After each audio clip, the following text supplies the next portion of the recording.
Well, both. They should take it seriously, and they are also overreacting because Trump is not disengaging from NATO at all. I mean, the U.S. is still, again, 50% of NATO spending.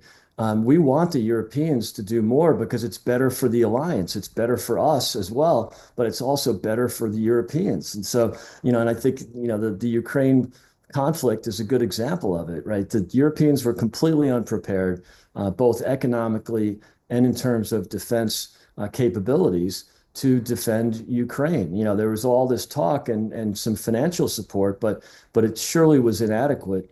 And I think this is a wake-up call. So I think the president wants what's best for the world. He wants what's best for the West. We have other issues, obviously, in terms of the Pacific. And so, we were happy to defend Europe and NATO for the last 80 years, and we're still going to do that.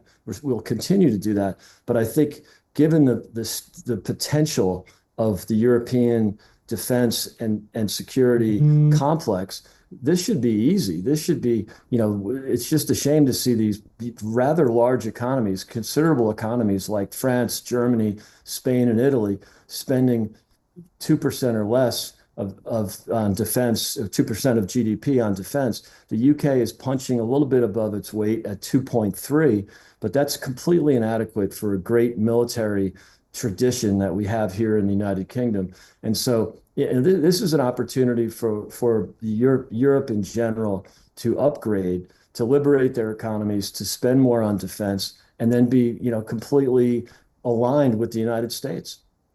But the Trump administration is accused of favoring nationalist movements in Europe over traditional allies. Could this reshape European politics, and is it intentional? Well, yeah, look, I think it is intentional because I think, one of the concerns that J.D. Vance brought up last week was that the governments of these countries aren't really listening to their voters. They do their best to exclude movements on the right and the left from their center right or center left governments. And it's ignoring the voters. And if you look at the leaders of the G7, for example, if you look at the leaders, the prominent leaders of Europe, most of them are on their way out. It's only Giorgia Meloni in Italy that has really a political future. So most of the criticism has come from leaders in Europe that are not supported by the voters. And I think that's what, President Trump and the administration would argue is listen to the voters. If the voters are saying that their top two concerns are illegal migration or unlimited migration and the cost of living, and all they hear from their government is climate alarmism and the fear of disinformation, in other words, censorship of free speech, that's just completely misaligned. And I think that's disappointing. And by the way, we're not arguing as Americans that we're immune to that. We had that for 4 years with the Biden administration, where the top concerns for voters were the same. It was illegal migration and inflation. And all we heard from the Biden administration was not just talk about climate alarmism or net zero, but actual theft of American taxpayer dollars to go to favored industries like renewable energy, for example, without respect at all to the voters. And now I think we've changed completely changed the direction in the U.S. to liberate the traditional energy economy and reduce prices, which I think we'll see in the near term.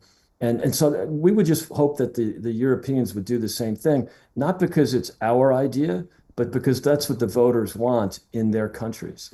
How about Trump's approach to Ukraine? Trump's approach to Ukraine has also raised many concerns with suggestions that he might push for a peace deal that favors Russia.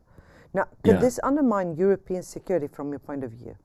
I don't think at all it will undermine European security. If anything, it will improve European security because this is not President Trump raising the white flag and surrendering and giving up Ukraine at all.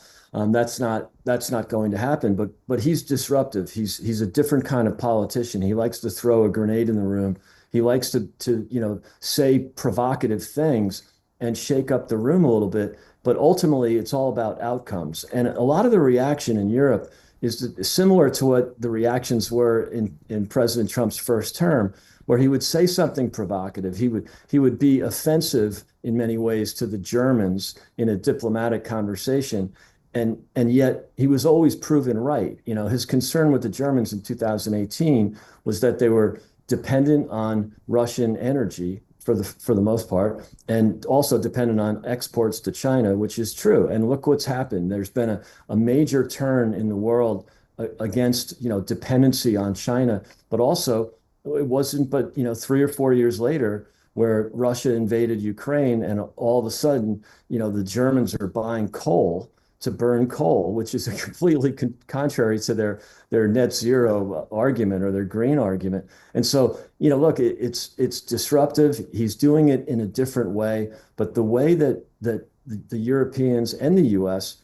were handling the war for 3 years haven't produced anything. All it's produced is stalemate and dead young people coming back to their both countries in body bags, and nobody wants that. So yeah, he's thrown he's definitely provocative, but I don't think the Europeans understand from experience that when President Trump is provocative, it usually ends up with a great outcome.